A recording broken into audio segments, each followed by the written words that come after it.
Alabado sea el Señor Santo. No es tan bueno estar aquí en este entrenamiento. Parece que mensaje tras mensaje estamos viendo más y más con respecto a Cristo. Y esto es para nuestra experiencia, nuestro disfrute, y que finalmente podamos verdaderamente expresarlo a Él. Él pueda ser manifestado en nuestro diario vivir y pueda ser expresado en todas las iglesias locales, para que las iglesias porten el testimonio de Jesús. Qué privilegio, qué bendición estar bajo este ministerio, hablar con la preparación de estos bosquejos que yo pienso son sobresalientes, y estamos recibiendo este tipo de ayuda para aplicar en nuestra experiencia diaria. Así que, con el tiempo, al concluir el entrenamiento, debemos llevar estas palabras de regreso con nosotros para orarlas y para aplicarlas por la misericordia del Señor en nuestra experiencia diaria. Pero al comenzar este mensaje, el mensaje 8, en esta noche vemos, el título es Puestos los ojos en Jesús, el autor y perfeccionador de nuestra fe. Y al comenzar, quisiera leer algunos de los versículos claves que apoyan este asunto. Y podemos ver en el tema, claro, ahí está la fe. Este es un asunto crucial. Y es muy interesante que en el libro de Hebreos, un libro escrito principalmente a los judíos, creyentes judíos que estaban en una situación en aquel tiempo en el cual estaban bajo persecución. Estos eran los días de la iglesia primitiva, los primeros creyentes, y estos creyentes estaban bajo persecución, bajo oposición, y la mayor parte de esto venía de los judaizantes, de la religión judía. Claro, estos creyentes habían salido de tal religión, habían vuelto sus corazones a Cristo, habían sido regenerados, y ahora se libra una batalla para que ellos puedan avanzar, una batalla para que ellos puedan ser rescatados de el viejo proceder, el viejo pacto, las ordenanzas, la ley, todo lo viejo, y que sean introducidos en la realidad de la economía neotestamentaria. Así que Pablo escribe esta carta con tal perspectiva y tal entendimiento. Y claro, la palabra hebreos en sí mismo, esta palabra significa aquel que cruza el río. Y los hebreos, claro, tenían que cruzar el río para llegar a la otra orilla del río, dejar las viejas cosas atrás, la vieja religión atrás, y entrar en algo nuevo. Y para nosotros esto se aplica. Todos debemos ser aquellos que cruzan ríos. Todos debemos cruzar el río, dejar nuestra vejez, nuestra mortandad, nuestra religión, las cosas del yo, de la carne, del hombre natural. Debemos dejar estas cosas en la otra orilla del río y entrar en la buena tierra. Para esto debemos cruzar el río. Al escribir esta epístola, se presta especial atención a la fe. Es muy interesante. Quisiera leer algunos de estos versículos. Comienza con Hebreos 10:38, y verán que hay una cronología aquí en el cual al final del capítulo 10 y al principio del capítulo 11 hay una referencia. De hecho, en el capítulo 11 es un capítulo famoso sobre la fe. Muchos están familiarizados que el capítulo 11 está centrado en la fe. Y esto nos guiará, entonces, conducirá a Hebreos 12, 1 y 2, que es el corazón, centro de este mensaje. Al llegar a Hebreos 10:38 dice, mas mi justo vivirá por fe, y si retrocede, mi alma no se complacerá en él. Pero nosotros no somos de los que retroceden para ruina, sino de los que tienen fe para ganar el alma. Aquí Pablo presenta esta idea que el justo vivirá por fe. Queremos estar bien con Dios, bien con otros, entonces debemos vivir por fe. La fe aquí es un asunto crucial. Luego, en Hebreos capítulo 11, versículo 1, él define la fe. La fe es lo que da sustantividad a lo que se espera, la convicción de lo que no se ve. A fin de dar sustantividad a las cosas que no se ven, las cosas espirituales, las realidades espirituales, necesitamos fe.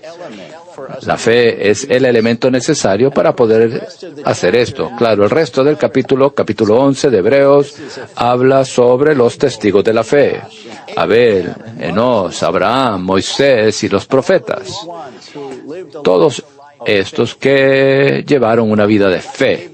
Por fe, Abraham salió sin saber a dónde iba.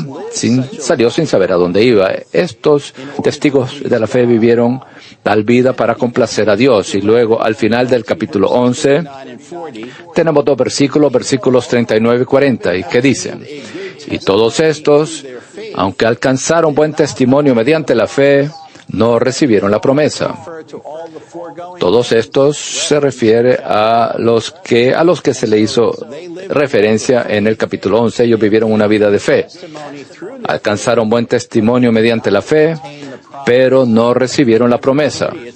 Luego el versículo 40 dice: porque Dios ha provisto algo mejor para nosotros, para que no fuesen ellos perfeccionados aparte de nosotros.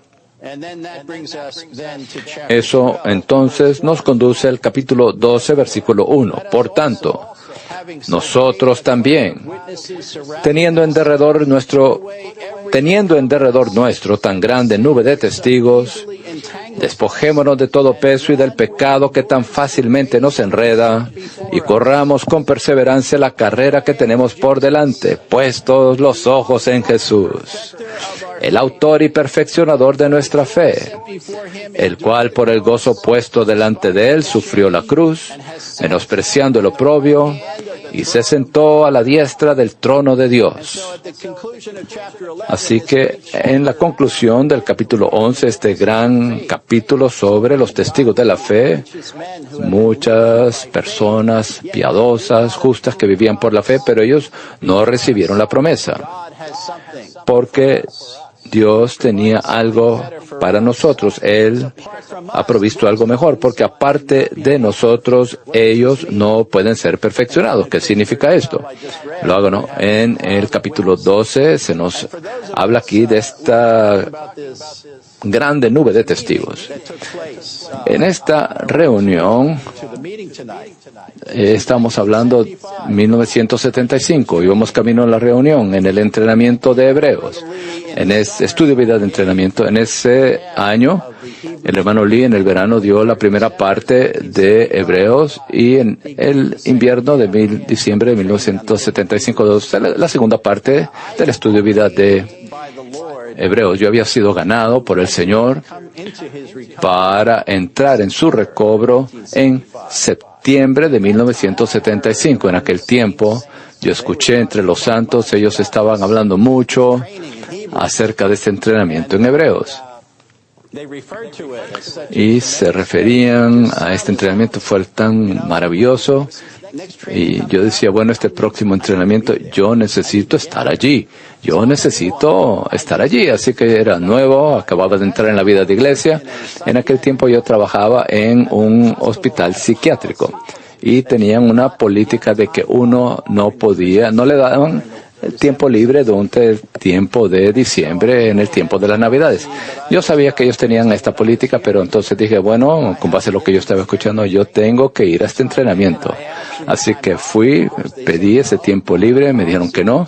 Tú sabes la política, no podemos permitirlo, esa es la directriz del hospital. Y el Señor no me dejaba ir, así que yo pocos días después ¿sabes qué?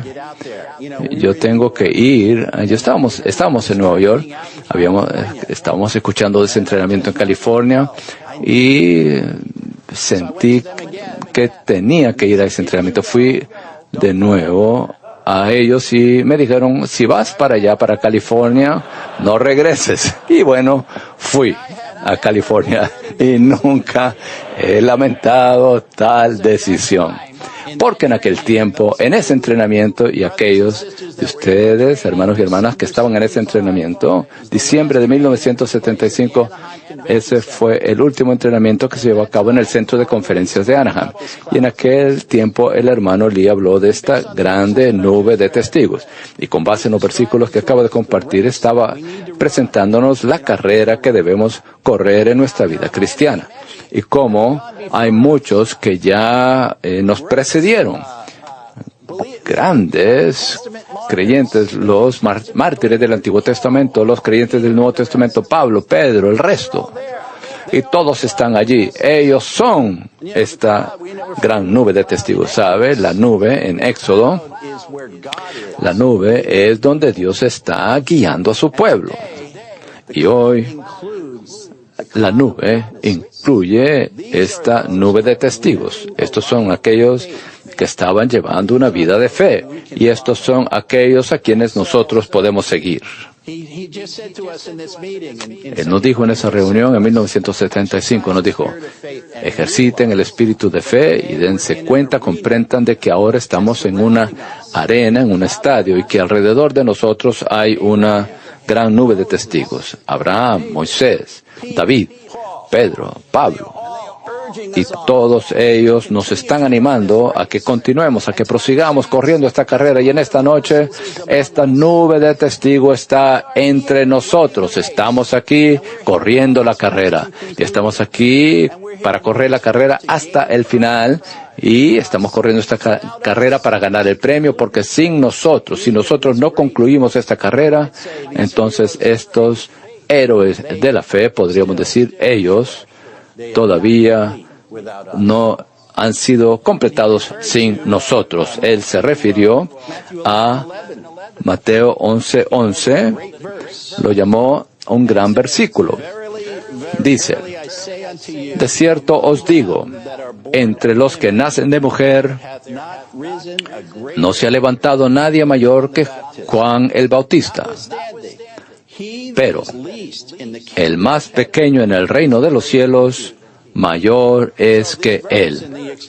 Este versículo, él lo explicó, dijo Juan el Bautista es mayor que todos sus predecesores, porque él era el pionero que estaba al frente del Señor Jesús, abriendo el camino, pero nosotros somos mayores que Juan el Bautista. Eso nos hace aún mayores que aquellos que lo presidieron a él. Así que con esto en mente, él nos instó a considerar esta nube de testigos que necesita que nosotros concluyamos esta carrera. Esta es una carrera de fe, en una carrera en la cual el Señor está buscando un pueblo que coopere plenamente con Él para cerrar esta era. ¿Qué pueblo tan privilegiado somos?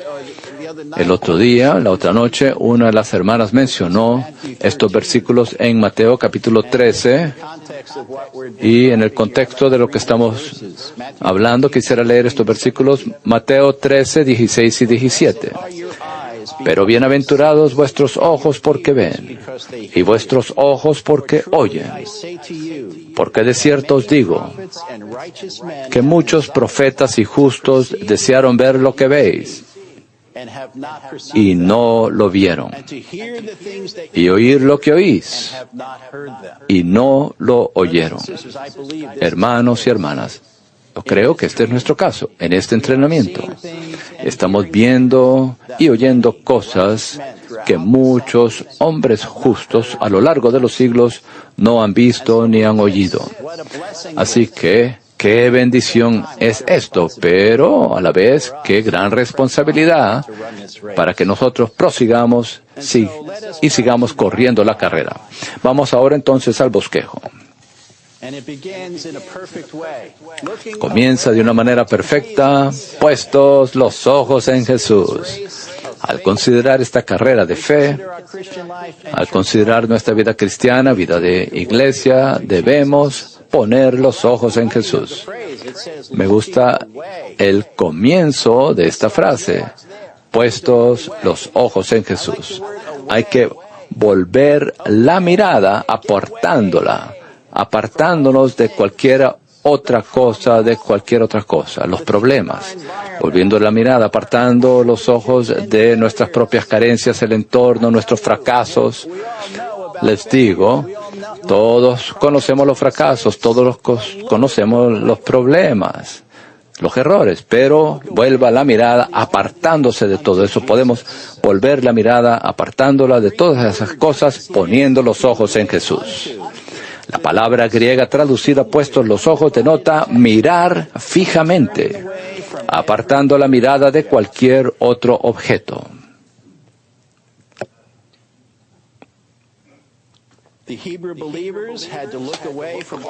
Los creyentes hebreos tenían que volver la mirada apartándola de todas las cosas de su entorno, de su antigua religión, es decir, el judaísmo, y de su persecución, y de todas las cosas terrenales, para poner sus ojos en Jesús, quien ahora está sentado a la diestra del trono de Dios en los cielos.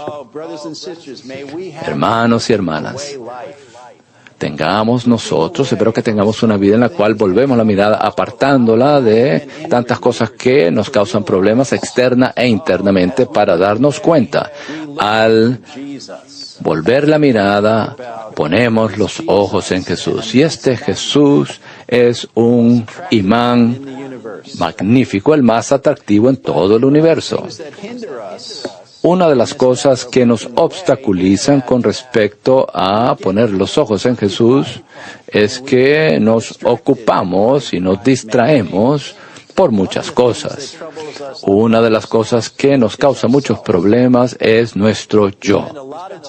Pasamos mucho tiempo viéndonos a nosotros mismos, viendo nuestro yo. Y esto puede ser un verdadero problema, y tanto el hermano Ni y el hermano Lee hablaron de este problema y lo definieron diciendo que esta es la introspección.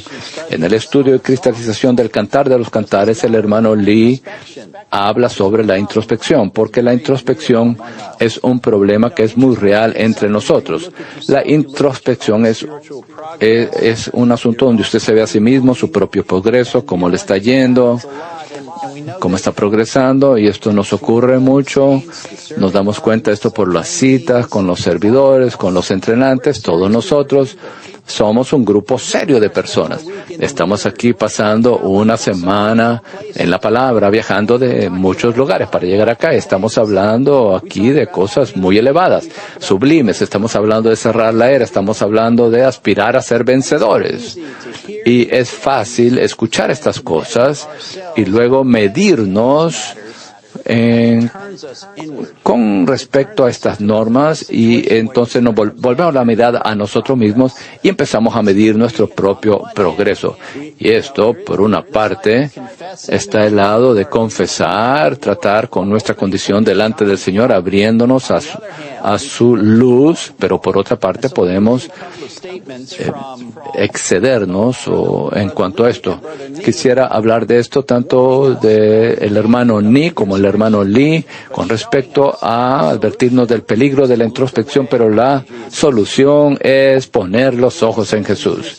El hermano Lee dice en el estudio de cristalización del Cantar de los Cantares: el cuidar excesivamente de su condición espiritual hace que la que ama a Cristo caiga en introspección, lo cual se convierte en una pared que la aísla, manteniéndola alejada de la presencia de Cristo. Esto es el capítulo 2, versículo 9 del Cantar de los Cantares. La Biblia nos dice que pongamos nuestros ojos en Jesús, pero la introspección siempre nos dirige a mirar dentro de nosotros mismos. La introspección es una inspección interior de nuestra condición interior. De hecho, lo llama una enfermedad espiritual. El hermano Ni también habla de esto, tomo 17 de las obras recopiladas de Watchman Nee. Toda clase de introspección, autoanálisis de nuestros propios sentimientos, autoevaluación de nuestro propio progreso, o incluso preocupación excesiva acerca de nuestra propia espiritualidad, será un estorbo a nuestro progreso. Uno de los mayores peligros al correr la carrera es que, sin estar conscientes de ello, los corredores caigan en introspección debido a su ansiedad respecto a su progreso. ¿Puede relacionarse con esto, identificarse con esto? Ansiedad respecto a nuestro progreso. Estamos comprando el aceite, estamos avanzando, creciendo hasta la madurez, estamos listos para su venida. Muchos santos se afanan, se vuelven ansiosos en cuanto a esto, pero el Señor dice, no se afane por esto. ¿Cómo es esto posible? Pongan los ojos en Jesús.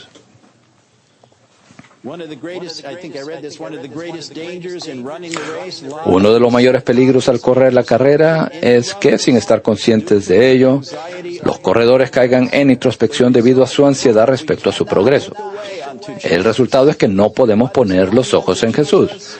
¿Qué es poner los ojos en Jesús? Poner los ojos en Jesús es no poner los ojos en nosotros mismos. ¿No quiere usted ser librado de poner los ojos en sí mismo, en su yo? Ese no es un cuadro bonito. Si levanta en la mañana, ¿qué es lo que usted ve? No vea el espejo. Entre en la palabra, invoque el nombre del Señor. No queremos vernos a nosotros mismos. Poner los ojos en Jesús es ser atraídos por Jesús, con lo cual salimos de nuestro mundo interior y nos unimos a aquel en quien ponemos los ojos. ¿Quién es este Jesús en quien ponemos los ojos? Ponemos los ojos en el Jesús, que es el autor y perfeccionador de nuestra fe. Alabado sea el Señor. Continuando en el bosquejo.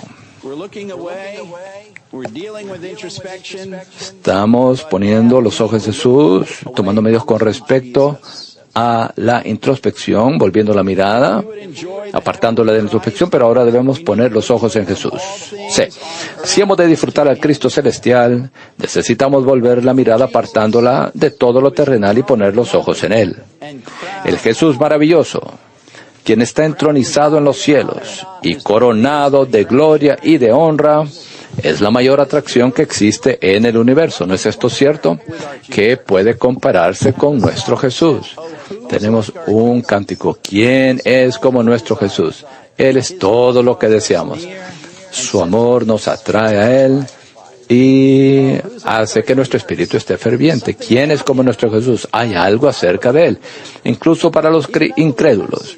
Incluso los incrédulos tienen cierto respeto o admiración con respecto a este hombre, Jesucristo. Y para nosotros que nos ha abierto a Él para recibirlo, no hay nadie como nuestro Jesús. Quisiera leer la nota de Hebreos 12:2, nota 1. El Jesús maravilloso, quien está entronizado en los cielos y coronado de gloria y de honra, es la mayor atracción que existe en el universo. Él es como un enorme imán. Me encanta esta frase. Jesús es un enorme imán. Él es el más atractivo en todo el universo. Él es como un enorme imán que atrae a todos los que le buscan. Al ser atraídos por su belleza encantadora, dejamos de mirar todo lo que no sea Él. Si no tuviéramos un objeto tan atractivo, ¿cómo podríamos dejar de mirar tantas cosas que nos distraen en esta tierra? ¿Alguna vez ha considerado usted en los evangelios, en los primeros capítulos del evangelio, este señor está allí y está pasando por Galilea y le dice a alguno de estos pescadores, sígame? Y ellos abandonaron sus redes. ¿Qué es el atractivo de esta persona que haga que estos pescadores galileos simplemente abandonaran sus redes, lo abandonaron todo para seguirlo a Él? Él es un enorme imán y este ha sido el caso por todos los siglos. Personas de muchos distintos trasfondos, formaciones, distintas situaciones, todo tipo de historias de alguna manera. Todos hemos sido llevados a apreciar y a amar al Señor Jesús. Al ser atraídos por su belleza encantadora, dejamos de mirar todo lo que no sea Él, a fin de correr con perseverancia la carrera que tenemos por delante. Esto introduce la idea de esta carrera que tenemos en la vida cristiana. Y la carrera que debemos correrla con perseverancia. Punto Romano 2. La vida cristiana es una carrera. Todo cristiano salvo debe correr la carrera para ganar el premio. En el estudio vida de Hebreos, el número 50, el hermano Lee habla acerca de este tema de correr la carrera. En el libro de Hebreos, Pablo le dijo a los creyentes que corrieran la carrera, corran con perseverancia la carrera que está puesta por delante. Ahora debemos hacer una pregunta. ¿Qué es esta carrera? No deberíamos decir que la carrera es la perfección o la glorificación, pues más bien esta es la meta de la carrera. Hemos visto en mensajes anteriores que estamos siendo higificados mediante la santificación para ser introducidos en la gloria, pero esta es la meta de la carrera. La carrera tampoco es la operación interna de la ley de vida, porque este más bien es el proceso. La carrera tampoco es la pérdida de la vida del alma, porque esa es la manera de correr la carrera y no es la carrera en sí. A fin de responder esta pregunta, debemos considerar la palabra del Señor en Juan 14:6. Yo soy el camino. Una carrera es un curso, una senda, ya que Cristo es el camino, también Él es la carrera. La carrera que estamos corriendo es Cristo. Nuestro camino es nuestra carrera. Estas no son dos cosas diferentes, uno el camino y el otro la carrera. No, el camino por el cual andamos es la carrera por la cual corremos. Así que Cristo, quien es el camino, es también la carrera. Tengo la carga de que todos tengamos claridad con respecto al camino de Dios. En todo el universo Dios ha preparado el camino único que debemos tomar. Este camino no tiene comienzo ni final. Va desde la eternidad pasada a la eternidad futura. Desde Génesis 1 hasta Apocalipsis 22, solo hay un camino, Cristo. Aleluya. Así que esta carrera es simplemente Cristo. Cristo mismo. Y esta es la vida cristiana. La vida cristiana no es un paseo por el parque, por un bosque. Andan deambulando, bueno, voy a tomar mi tiempo, voy a hacer esto, voy a hacer aquello. No, es una carrera, hay que correr esta carrera. El premio no es la salvación en un sentido común, sino un galardón en un sentido especial. El apóstol Pablo corrió la carrera y ganó el premio. En 1 Corintios capítulo 9, él habla acerca de la carrera. De esta manera, lucho. Versículo 26. ¿No sabéis que los que corren en el estadio todos corren, pero uno solo recibe el premio? Corred así para ganar. Pero en el versículo 26 y 27, él habla de no ser reprobado. Él tenía esta preocupación de que él, al correr la carrera, él fuera reprobado. Él corre no como la aventura. Así que hay una exhortación que debemos correr esta carrera. Ponía su cuerpo en certidumbre, no sea que habiendo predicado a otro, yo mismo venga a ser reprobado. 1 Corintios 9, versículos 26 y 27. En 2 Timoteo capítulo 4, 7 y 8 dice, he peleado la buena batalla, he acabado la carrera, he guardado la fe, y desde ahora me está guardada la corona de justicia. Pablo tenía tal aspiración, tal vivir, en la cual corría la carrera de la vida cristiana, yendo en pos, prosiguiendo, buscando, siempre extendiéndose y nunca siendo atados por lo que iba antes. Ciertamente, él era un cruzador de ríos, que seamos nosotros también cruzadores de ríos. Una pregunta que el hermano Lee hace en este estudio vida: como un santo en el recobro del Señor, ¿estamos andando en el camino o estamos corriendo la carrera? Debemos considerar esta pregunta. ¿Estamos simplemente andando o estamos corriendo? Esto describe la naturaleza de nuestra búsqueda. Pero para correr la carrera debemos poner los ojos en Jesús. Hay varios obstáculos que se mencionan en los versículos. Está el asunto del peso y también del pecado que enreda y el peso que estorba. Peso es una carga, estorbo o impedimento. Los que corren la carrera se despojan de todo peso innecesario, de toda carga que estorbe, para que nada les impida ganar la carrera. Usted podría estar en la competencia, está en la carrera. Y todos hemos visto las Olimpiadas, hemos visto estas carreras. ¿Alguna vez has visto alguna persona en un evento olímpico con un traje, con corbata? Ese es un corredor con un peso, más bien se despojan de todo estorbo, toda carga y ponen los ojos en la meta. Si usted está corriendo, está viendo por todas partes, ¿quién va detrás de mí? Bueno, usted no va a avanzar mucho ni va a avanzar rápidamente. Los corredores no se distraen. Si usted está viendo al lado, viendo hacia atrás, esa es la fórmula para perder la carrera, pero más bien debemos mantener los ojos al frente, en la meta, poniendo los ojos en Jesús, viendo al frente, yendo en pos de Él, buscando sus intereses aquí en la tierra. Esto es correr la carrera. Así que estos pesos entran allí para distraernos, para causarnos problemas. Abraham y Lot estaban juntos. Él vivió la vida del altar y de la tienda.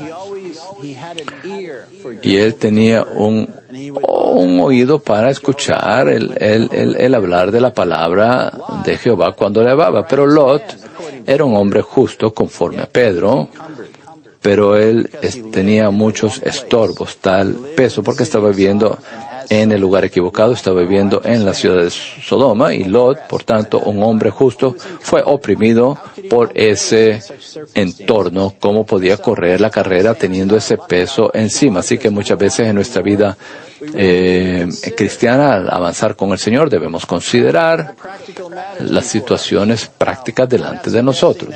Claro, no estamos sugiriendo de que es tiempo y irnos a vivir a una cueva, pero hay pesos sobre nosotros. ¿Y cuáles son esos pesos, esas cargas? Bueno, podrían ser las posesiones materiales. Mi esposa y yo compramos nuestra casa en el sur de California.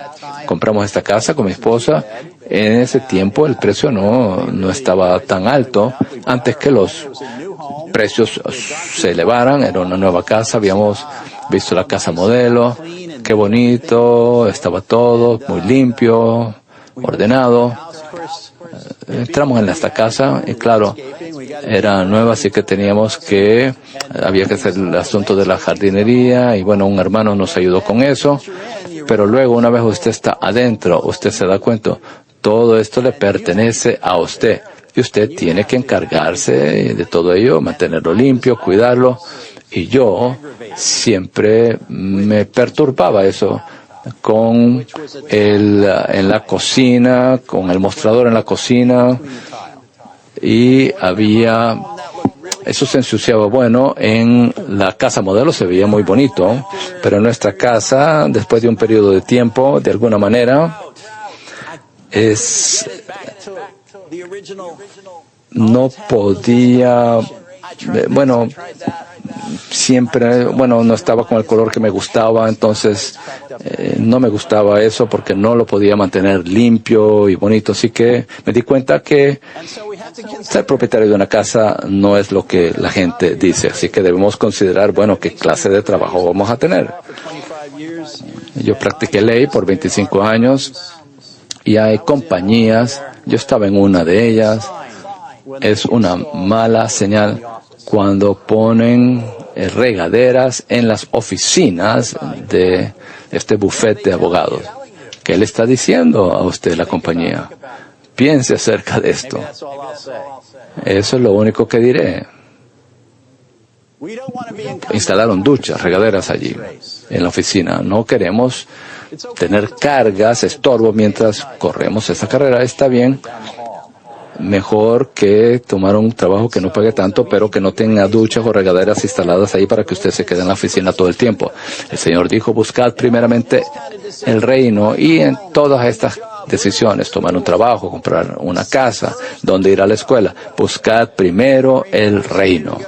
Me recuerdo unos años atrás cuando comenzamos el entrenamiento en Boston, tuvimos comunión con los entrenantes que se estaban graduando y muchos de ellos, la primera clase habían 36 que fueron del entrenamiento de tiempo completo en Anaheim al entrenamiento en Boston, pero otro santo, me recuerdo una hermana, ella verdaderamente quería ir, ella verdaderamente tenía el sentir de ir, pero luego me dijo que había estado en comunión con los hermanos y le aconsejaron que es mejor que no fuera ya, y entonces le aconsejaron que tomara un trabajo y le dijeron cuál es la razón por que le dieron esta comunión.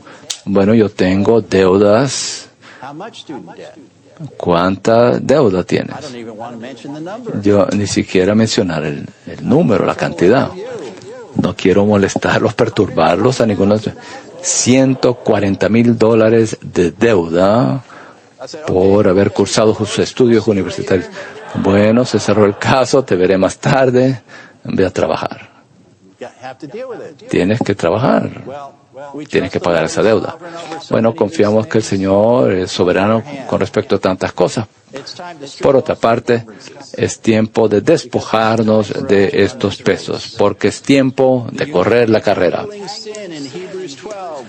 El único pecado que enreda visto en Hebreos 12 era el pecado voluntario de dejar de congregarse con los santos, abandonar el camino del nuevo pacto en la economía de Dios y regresar al judaísmo.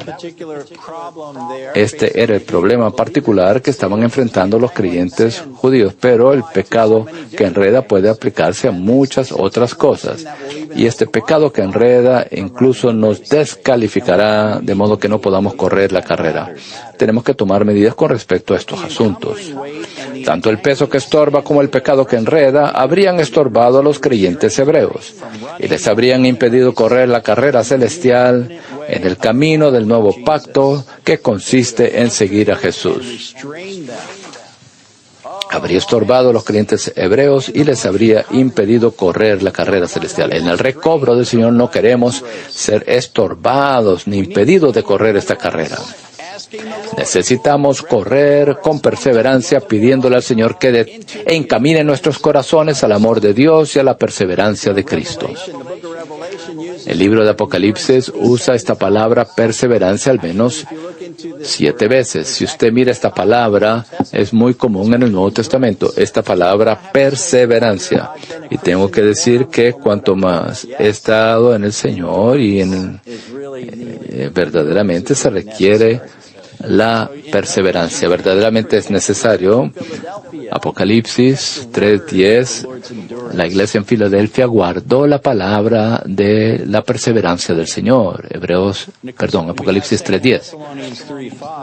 Aquí está Tesalonicenses, 2 Tesalonicenses 3:5 dice, el amor es nuestro amor para con Dios, el cual es producto del amor de Dios que ha sido derramado en nuestros corazones. 2 Tesalonicenses 3:5 dice, y el Señor encamine vuestros corazones al amor de Dios y a la perseverancia de Cristo. Esta perseverancia consiste en perseverar con la perseverancia de Cristo que hemos disfrutado y experimentado. En Apocalipsis 1:9, Juan se refiere a la perseverancia en Jesús.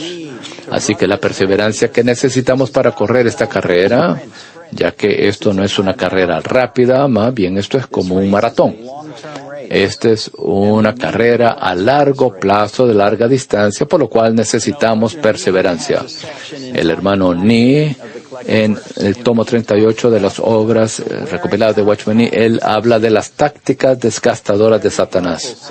Es de mucha ayuda. Las tácticas desgastadoras de Satanás. Hay que darnos cuenta de que Satanás opera en el pueblo de Dios con el principio rector de desgastarlos. Él hace mediante el entorno físico, causa problemas de salud, nos introduce en la fatiga, enfermedad, para desgastarnos, para hacer que nos desanimemos.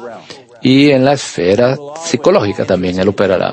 Él siempre estará interesado en desgastarnos, en presionarnos, oprimirnos. Las malas noticias por todo el mundo, incluso entre nosotros en la iglesia. Recientemente estaba teniendo una comunión y la hermana preguntó, ¿hay alguna buena noticia? Estábamos hablando de varios problemas aquí y allá. Bueno, hay muy buenas noticias. Estamos disfrutando las buenas nuevas en este entrenamiento. Pero el enemigo usará las cosas, los problemas, los fracasos que los santos experimentan. Él usará estas cosas para desgastar a los santos. Este es Daniel capítulo 7, desgastará a los santos. Esta es su estrategia y su táctica. E incluso nos introducirá en la obra, la labor. Pensamos que estamos haciendo la obra de Dios, pero estamos laborando en el campo sin cesar. Pablo pasó 2 años hablando con Festus, pero no hubo ningún resultado de esa comunión. Así que el enemigo podría desgastarnos de muchas distintas maneras. Debemos estar conscientes de esta táctica desgastadora de Satanás. Y como dice el hermano Ni, ser fuertes para echar a Satanás fuera, decirle a Satanás, suficiente. No ser pasivos. No aceptar esta clase de circunstancias, sino confrontarlas, mantenernos firmes. Pero el enemigo opera de tal manera, es importante saber esto. Y para esto ciertamente necesitamos perseverancia, y la perseverancia está en Jesús. Así que nuevamente ponga los ojos en Jesús y Él nos infundirá, nos animará con la perseverancia que necesitamos. Llegamos ahora al punto Romano 3, al asunto de la fe. Jesús es el autor de la fe, el originador, el inaugurador, la fuente y la causa de la fe. Amo esta sección, santos. Aquí, de hecho, cada punto en este bosquejo es sobresaliente. Pero al considerar este asunto de la fe, mi trasfondo, formación en el catolicismo, mi entendimiento de la fe era siempre que esto era un asunto de motivación desde nuestro interior, que de alguna manera tenía que ser más fuerte en su fe. Si tenía dudas, si no entendía algunas cosas o dudas de la vida cristiana de Cristo, de la Biblia o de lo que le estaba enseñando, bueno, usted necesita más fe. Hay que fortalecer su fe, como que si esto es algo que usted podía desarrollar en sí mismo. Pero agradezco al Señor que hay otra perspectiva completamente diferente conforme a la Biblia de ver la fe y conforme al ministerio que disfrutamos. Al ver los versículos, es claro que la fe es la fe de Jesucristo, no es nuestra fe. De hecho, la incredulidad es la fibra de nuestra constitución intrínseca. Debido a la caída, estamos constituidos como incrédulos. No hay fe en nuestro ser. No hay elemento de fe en nosotros, pero cuando escuchamos la palabra, cuando escuchamos algo acerca del Señor, como dice en Romanos 10, la fe viene por el oír, y el oír por medio de la palabra de Cristo. Tener un destello del Señor de alguna manera, esto puede infundir fe en nosotros. Así que la fe de los creyentes en realidad no es su propia fe, sino Cristo que entra en ellos para ser su fe. Pablo dice en Gálatas 2:20, dice, vivo en la fe del Hijo de Dios.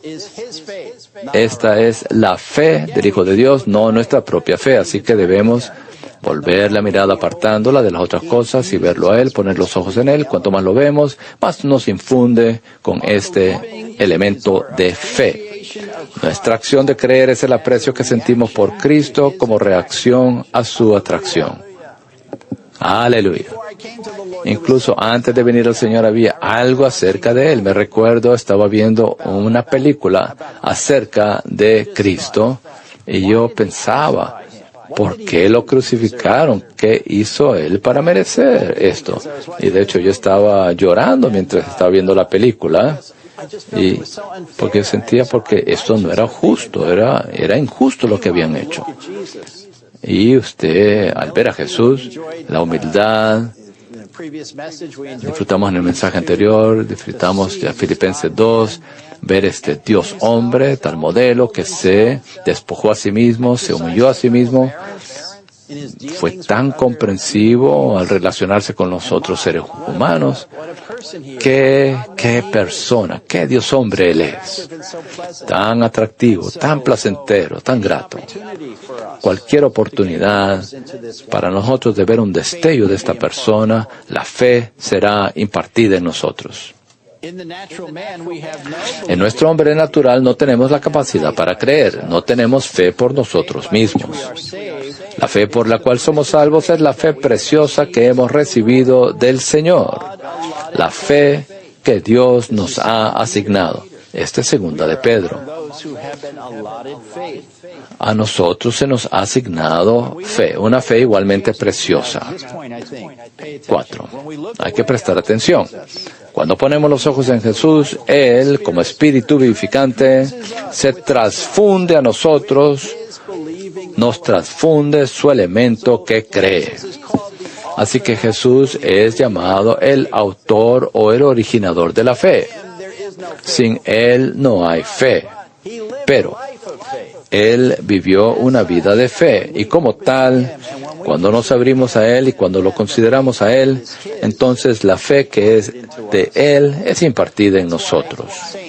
Por eso, santos, una pequeña palabra con respecto al Evangelio. Nunca deberíamos menospreciar nuestro testimonio con respecto al cuando predicamos el Evangelio a otros, cuando hablamos Cristo, cuando hablamos bien con respecto a Cristo, eso inyecta al creyente con el elemento de fe que no estaba allí antes. Puedo testificar en cuanto a esto, en cuanto a mi experiencia. Un amigo y yo estábamos allí en Florida, estábamos sentándonos en un parque, estábamos teniendo una conversación con respecto a si Dios existía o no. Y pensaban, bueno, a lo mejor sí existe. Pero la próxima pregunta es, ¿cómo llegamos a Él? ¿Cómo llegamos a conocerlo a Él? Bueno, pensábamos, tal vez hay muchas maneras de llegar a Dios. Depende de usted.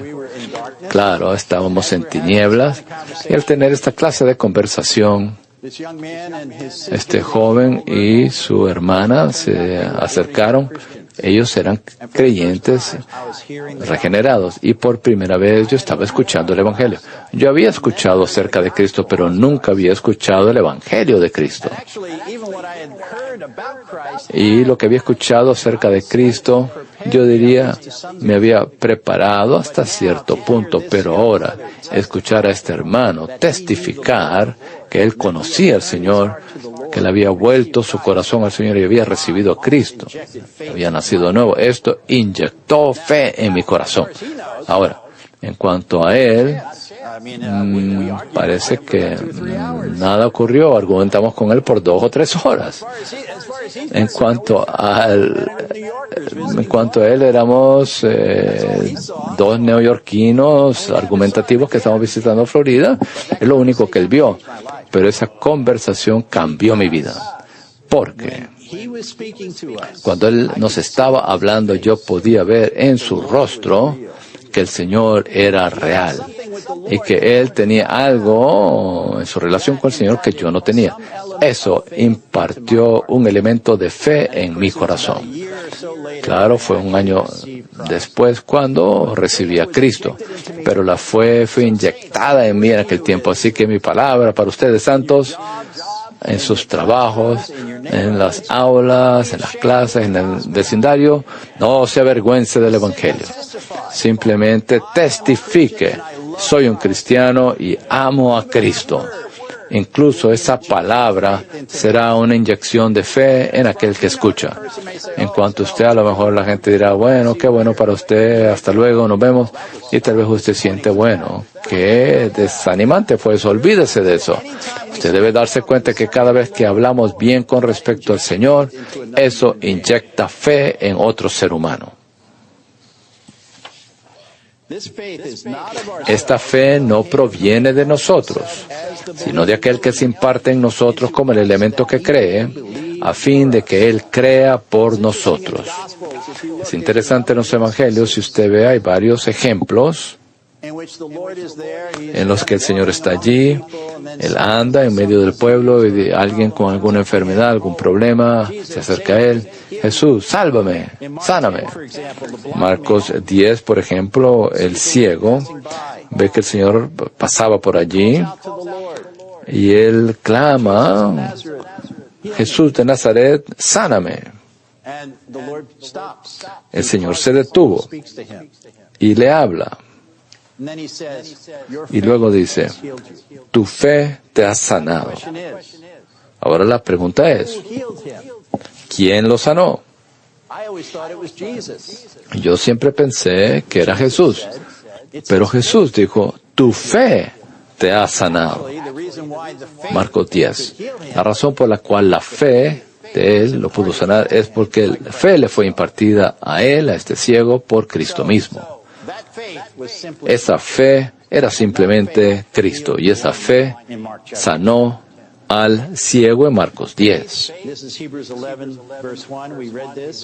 Hebreos 11:1. La fe es una capacidad para dar sustantividad a algo, un sexto sentido, el sentido por el cual damos sustantividad, damos sustancia a lo que no se ve o a lo que se espera. Estos próximos 3 puntos refuerzan eso. Dar sustantividad es la capacidad que nos permite aprehender una sustancia.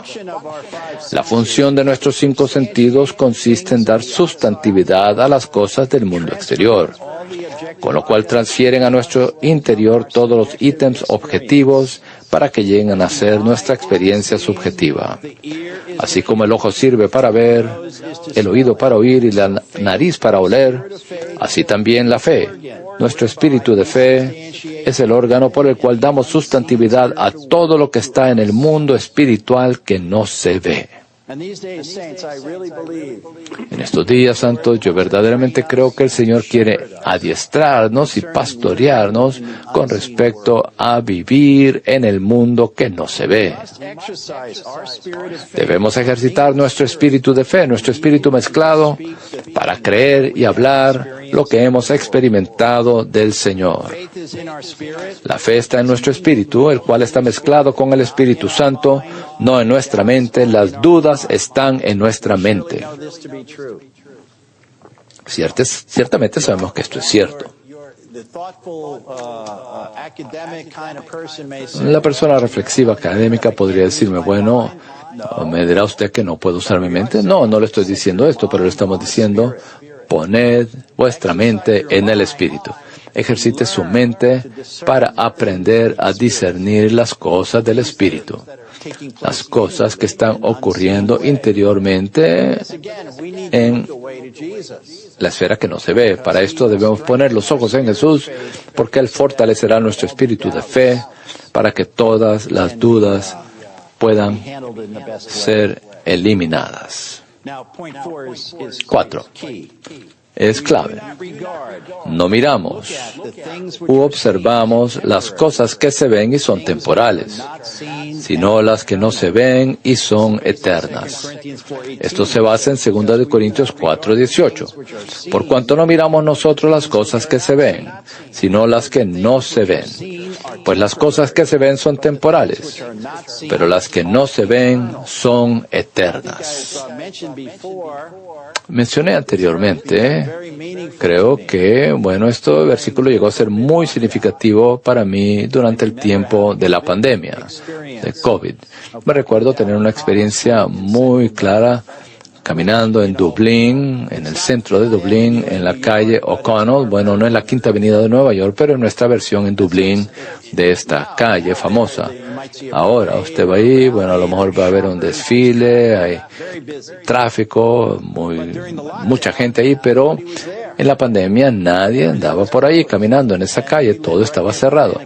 Vivíamos muy cerca, yo caminaba por esa calle y me impresionó que no podíamos vivir nuestra vida humana como la habíamos vivido antes.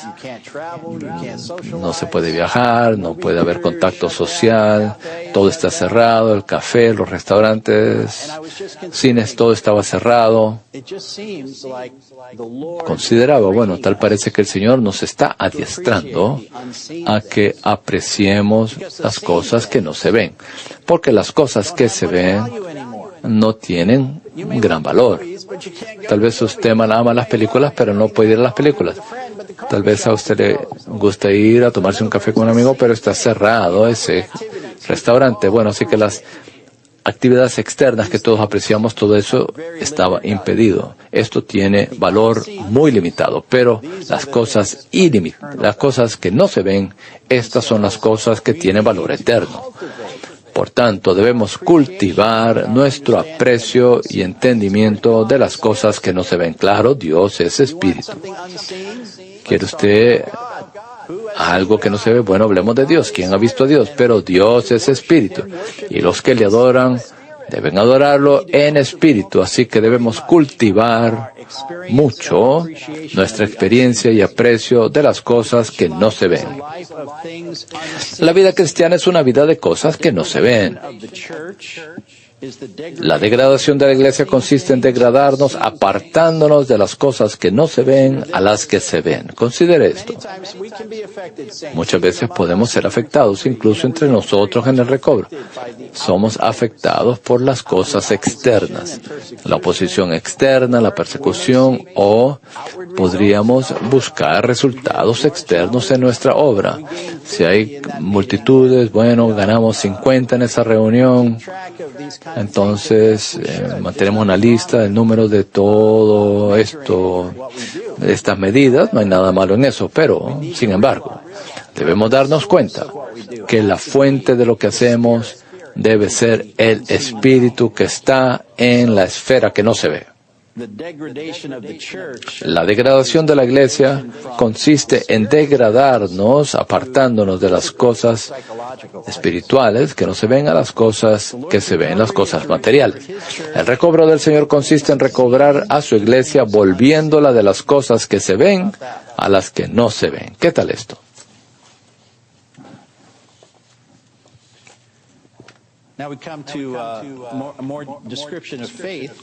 Llegamos a una descripción más detallada de la fe. La fe equivale a creer que Dios es. Sin fe es imposible agradar a Dios, alegrar a Dios. Es necesario que el que se acerca a Dios crea que Él es. Aleluya, Dios es. Podemos declarar esto al universo. Dios es.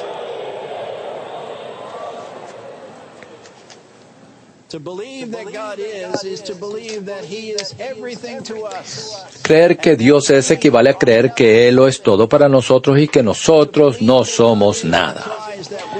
Creer que Dios es implica que nosotros no somos. Él debe ser la única persona, aquel que es único en todo. Y en todo asunto nosotros no debemos ser nada. No sé si esto lo molesta o no. Me molestó esto un poco hasta que verdaderamente entré en este bosquejo, esta idea de que ¿no es esto drástico? Bueno, yo no soy nada. No. Bueno, Dios es y yo no soy. Yo estoy muy bien con que Dios sea, que Él es. Bueno, con la ayuda de este mensaje e incluso orar sobre estos puntos, Dios es y nosotros no somos. ¿Qué traemos nosotros a la mesa? Vanidad de vanidades. Dios es la única realidad. Así que cuanto más apreciamos esto, más valoramos esto, esto nos ayudará al correr la carrera. Creer que Dios es equivale a negarnos a nuestro yo. En todo el universo, Él es. Y todos nosotros no somos nada. El Señor decía, yo soy el gran yo soy. Yo soy aquel que es. Debes creer que yo soy y que tú no eres.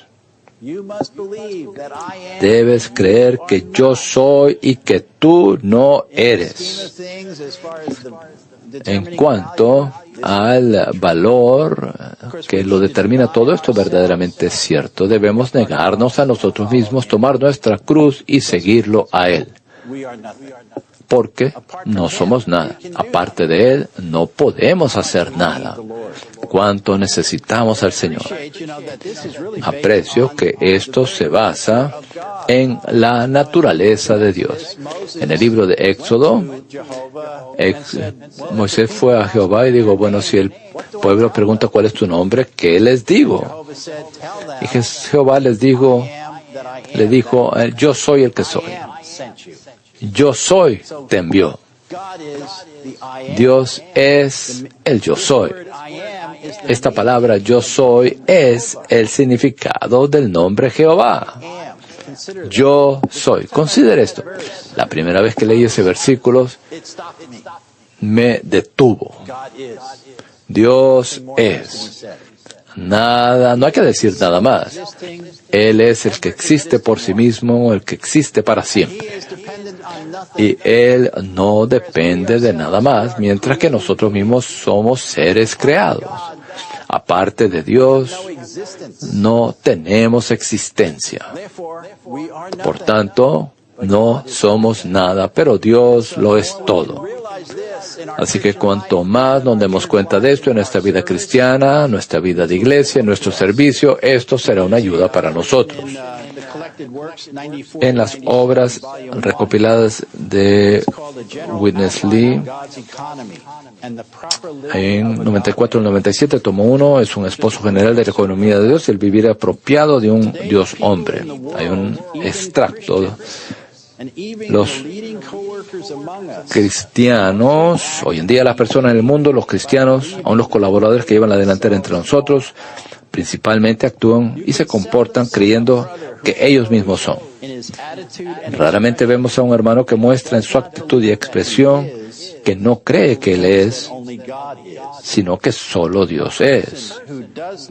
Una persona que cree que Él no es, sino que cree que solo Dios es un vencedor del Señor. Tomando esto como una vara de medir, le digo al Señor, Señor, en la última parte de la travesía de mi vida humana, espero poder recibir tu misericordia y gracia para ser uno de tus vencedores. Sin tal grupo de vencedores, ¿cómo puede el Señor cerrar esta era? Esto es algo con respecto, debemos tomar medidas con respecto al Señor y tratar con el Señor, tener un aprecio del hecho de que Él es y nosotros no somos. En aquí de John Darby, aquí en el E dice, esto es la fe, de J.N. Darby. Oh, el gozo de no tener nada, y no ser nada, y no ver nada, sino a un Cristo vivo que está en gloria, y no ocuparme de nada que no sea sus intereses aquí abajo. Ciertamente Darby era un creyente maduro en su comprensión que es un gozo no ser nada. Esto toca nuestra ambición, nuestro orgullo, cualquier clase de rivalidad. Usted tal vez piensa de que correr la carrera es una competencia con los hermanos. Bueno, este hermano está haciendo esto y aquello, va avanzando más que yo. No, no tiene nada que ver. La carrera no tiene que ver nada con la competencia ni la rivalidad, sino más bien darnos cuenta de que no somos nada. Es una gran ayuda en correr la carrera cristiana. Llegamos ahora al punto romano 4, la última sección de este bosquejo. Jesús es el perfeccionador, el consumador, el completador de nuestra fe. Él es el autor y originador y también Él es el perfeccionador. Él concluye lo que inició. Él inició la fe en nosotros, pero Él perfeccionará esta vida de fe en nosotros al punto en que llegaremos a ser maduros y útiles en sus manos. A medida que ponemos los ojos en Él continuamente, Él consumará y completará la fe que necesitamos para correr la carrera celestial. Cuando ponemos los ojos en Él, escuche esto. Cuando ponemos los ojos en Él, Él nos ministra los cielos, la vida y la fortaleza. con lo cual nos transfunde e infunde todo lo que Él es, para que podamos correr la carrera celestial y llevar la vida celestial en la tierra. El Señor desea tal grupo de personas que porten su testimonio, lo cual significa que viven tal vida celestial en la tierra, desafiando todas las tendencias, todas las filosofías de esta era. No nos importa nada de esas cosas. No somos influenciados por esas cosas porque estamos poniendo los ojos en Jesús, y al verlo a Él, Él nos infunde con la fe que necesitamos para continuar corriendo la carrera. Y al correr esta carrera, portamos un antitestimonio contra todas las cosas de esta era maligna. Todos tenemos la misma fe en cuanto a calidad, pero la cantidad de fe que tenemos depende de cuánto contactamos al Dios viviente para que Él pueda aumentar en nosotros. La fe en la etapa progresiva se obtiene mediante nuestro contacto con el Dios triuno, quien es la fe en nosotros. La manera de recibir esta fe consiste en contactar su fuente, esto es, el Señor, el Dios procesado y consumado, al invocar su nombre, orar a Él y leer su palabra. Estas prácticas de vida son una gran ayuda para infundirnos con esta fe, para recibir esta fe.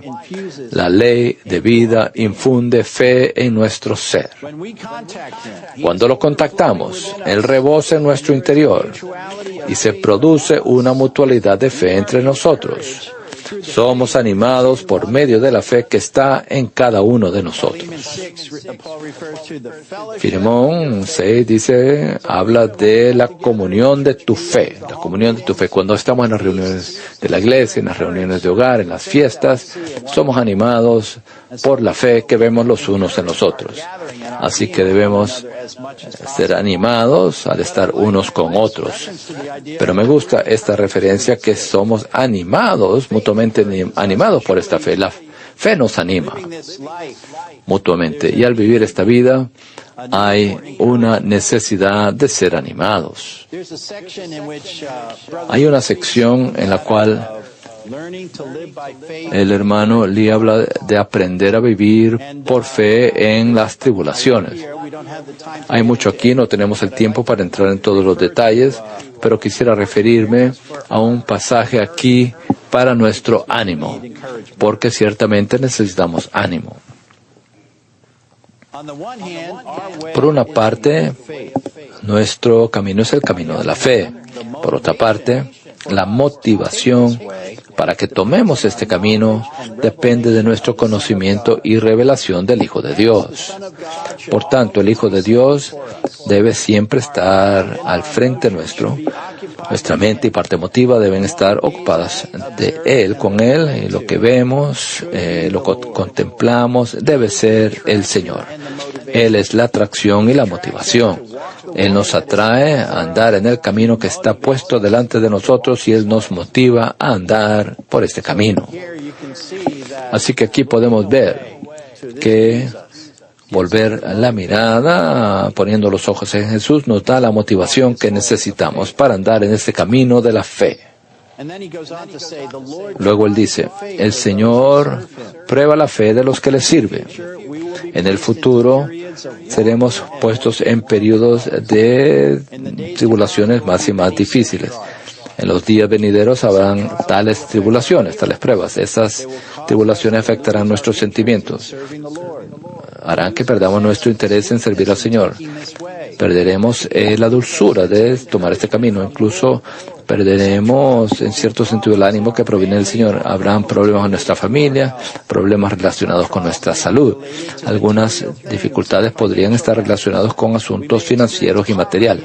Podríamos experimentar dificultades, pobrezas. Algunas tribulaciones podrían tener que ver con la obra. Podríamos no tener claridad, carecer poder, carecer la guía del Señor. Nuestra situación presente cambiará y no podremos tocar el Señor del Señor ni saber qué hacer. Muchos de nosotros podríamos no tener claridad y estar inciertos con respecto al camino del Señor y su camino y su manera. de proceder. Esto podría tener que ver con nuestra obra. Podríamos laborar sin ver resultados. Algunas dificultades podrían tener que ver con nuestros colaboradores. Tal vez no nos entienden, no se compadecen de nosotros, no nos comprenden. Todos estos son tribulaciones. El deseo del corazón del Señor es que maduremos para hacer su obra y para que ganemos peso espiritual. Para ello, Él se ha propuesto a introducirnos en las tribulaciones. El Señor nos está introduciendo en una situación en la cual no podemos seguir nuestros propios sentimientos. El punto aquí es que andamos por fe y no por vista. Él es el autor y el perfeccionador de nuestra fe. Así que Él usa este tipo de experiencias humanas, este tipo de dificultades, incluso en la vida de iglesia. Habrá cierta prueba allí, por una parte, pero por otra nos damos cuenta. Este es el tiempo para ver a Jesús, poner los ojos en Jesús. Porque Él es el autor y perfeccionador de nuestra fe. Él nos infunde con la fe que necesitamos en ese momento. La dificultad podría ser algo que usted no puede soportar. Incluso hoy, un hermano compartió conmigo, él descubrió que él tiene cáncer. Para algunos, eso sería noticias devastadoras, pero para él se dio cuenta, este es un llamado a que me despierte por parte del Señor. Es una cosa seria, pero hay tratamiento. Bueno, todos pasamos por situaciones que por una parte podría haber un sufrimiento involucrado, sí, quizás psicológicamente podría ser traumático, pero aprendamos a ejercitar un espíritu de fe para poner los ojos en Jesús. Al poner los ojos en Jesús, Él nos encuentra donde estamos. Él no tiene ninguna expectativa de que simplemente hagamos mejor, no mejoremos, nos esforcemos. No, Él simplemente quiere llenar nuestras necesidades infundiéndonos con ese pequeño elemento de fe que necesitamos para perseverar. Y Él lo hará. La verdadera pregunta es, ¿nos abriremos a Él? ¿Pondremos los ojos en Él? Así que sí enfrentamos estas cosas, pero podemos ser animados por esta fe y podemos animarnos los unos a los otros con esta fe. Nuestro espíritu regenerado, nuestro espíritu de fe, es la victoria que vence al mundo que Satanás ha organizado y usurpado. El gran poder irreprimible. ¿Qué tal si leemos todos estos juntos? El punto es todos juntos. El gran poder irreprimible e ilimitado de la fe motiva a miles de personas a sufrir por el Señor, a arriesgar sus vidas y a llegar a ser los enviados y mártires vencedores para que lleven a cabo la economía eterna de Dios, la cual se funda en la fe. Amén. Hay una cosa final, no entraré en ello debido al tiempo, pero los hermanos se han referido a el hermano Ni en su palabra con respecto a la última parte de la travesía. Tomo 10 de Watchman Nee, que se basa en Marcos 6. Los discípulos tenían que cruzar el mar tempestuoso, tenían una tormenta, tenían miedo. El Señor los obligó, los forzó a que cruzaran y fueran al otro lado de la orilla. Él fue al monte a orar. Estaban allí en el mar tempestuoso, no sabían lo que iba a ocurrir, y el Señor vino y una vez Él entró en el barco, se calmaron las aguas. En estos días confrontaremos muchas cosas problemáticas. Hay oposición externa, hay dificultades internas. Yo me considero a mí mismo, soy un desorden humano, un caos humano. Todos tenemos muchos problemas, incluso en nosotros mismos. Olvídese de todo eso. Pongamos los ojos en Jesús. Él es autor y perfeccionador de nuestra fe. Él es el que se abrirá paso y nos llevará al final para que corramos la carrera con perseverancia y la acabemos, la concluyamos. Alabado sea el Señor. Pongamos los ojos en Jesús. Concluyamos aquí. Oremos.